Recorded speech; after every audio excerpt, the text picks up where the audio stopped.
Hello all. Today we're going to learn about an American pharmaceutical company and one of the largest pharmaceutical companies in the world, Merck Corporation. Most of us have already heard about this company. Let's know this company in a much better way. Merck Company Incorporation is an American pharmaceutical company and one of the largest pharmaceutical companies in the world. Merck headquarters is located in White House Station, New Jersey, though in 2013 the company announced it would be relocating to Kenilworth, New Jersey by 2015.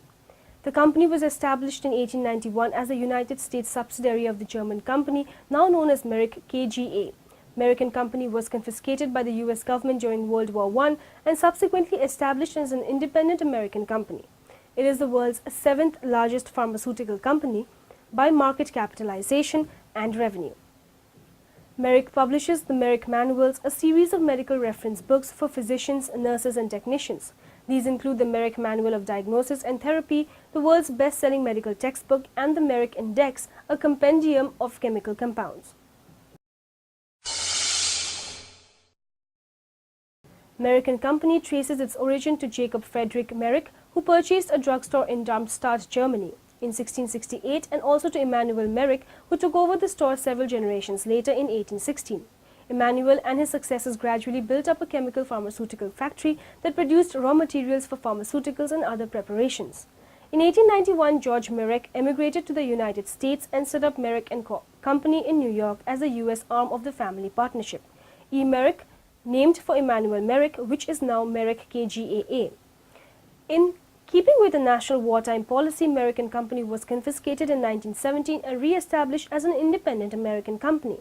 Until the end of World War II, the company was led by George W. Merck.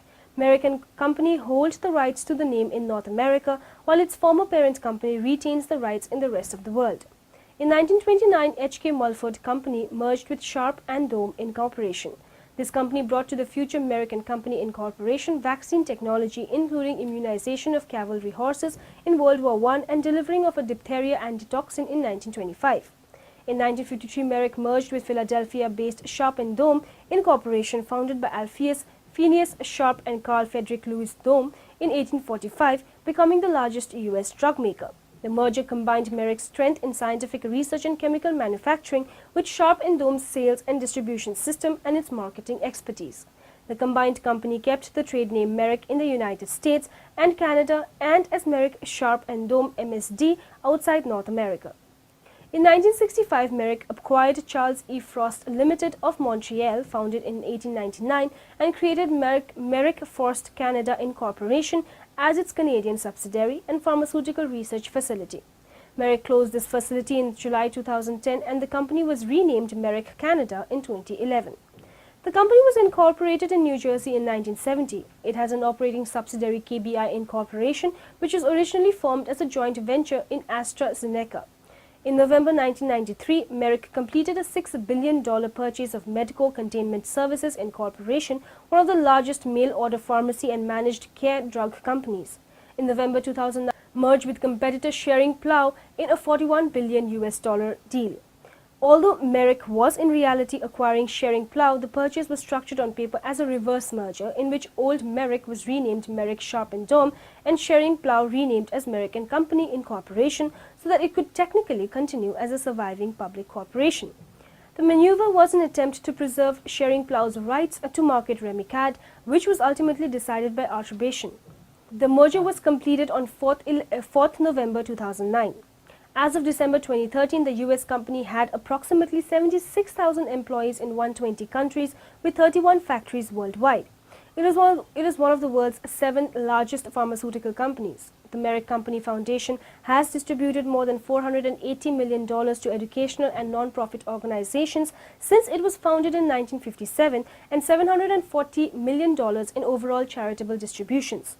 On December 7, 2012, the foundation announced that it was ending its donations to the Boy Scouts of America because of its policy that excludes members on the basis of sexual orientation, which directly conflicts with the Merck Foundation's giving guidelines.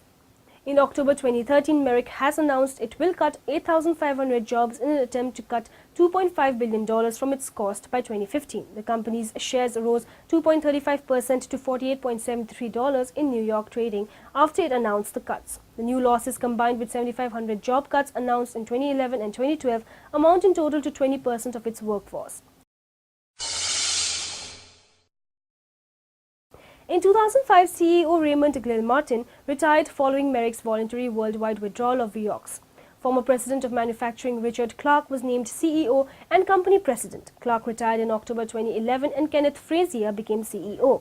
As of 23 April 2014, the company's CFO is Robert M. Davis, formerly CFO of Baxter International. Davis replaces Peter N. Kellogg, who held the post from 2007. Merck Company was one of the first American pharmaceutical companies to offer assistance to those unable to afford its medications, beginning a program in the 1950s. Merck Company offers 7 patient assistant programs, each with specific eligibility requirements. From 2002 through 2005, the Australian affiliate of Merck sponsored the 8 issues of a medical journal, the Australasian Journal of Bone and Joint Medicine, published by Elsevier. Although it gave the appearance of being an independent, peer-reviewed journal without any indication that Merck had paid for it, the journal actually reprinted articles that originally appeared in other publications and that was favorable to Merck. The misleading publication came to light in 2009 during a personal injury lawsuit filed over Vioxx. 9 of 29 articles in the journal's second issue referred positively to Vioxx. In 2009, the CEO of Elsevier's Health Sciences Division, Michael Hansen, admitted that the practice was unacceptable. A U.S. Justice Department fraud investigation began in 2000 when allegations were brought in 2 separate lawsuits filed by whistleblowers under the False Claims Act. Under the False Claims Act. They alleged that Merck failed to pay proper rebates to Medicaid and other healthcare programs and paid illegal remuneration to healthcare providers. On February 7, 2008, Merck agreed to pay more than $650 million to settle charges that it routinely overbilled Medicaid for its most popular medicines. The settlement was one of the largest pharmaceutical settlements in history. The federal government received more than $360 million, plus 49 states and Washington, D.C. received over $290 million. One whistleblower received a $68 million reward. Merck made the settlement without any admission of liability or wrongdoing.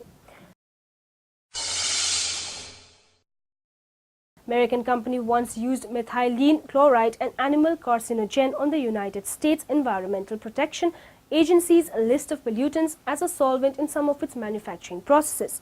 Merck chemists and engineers subsequently replaced the compound with others having fewer negative environmental effects. Merck has also modified its equipment to protect the environment, installing a distributed control system that coordinates chemical reactions more efficiently and expedites manufacturing by 50%, eliminating the need for the disposal and storage of harmful waste. Biological oxygen demand has also been reduced. In 1991, Merck's Kelco subsidiary was responsible for volatile organic compound VOC emission pollution in the San Diego area. Ground-level ozone was causing lung tissue damage by exposure to harmful bacteria. In 1996, Merck paid $1.8 million for polluting the air. New machines were installed to reduce smog emissions by 680,000 pounds, which is 310,000 kgs a year. So we got to know about the various aspects of Merck Company. We went through the company's history to its present day scenario. Hope the information was useful and have a good day.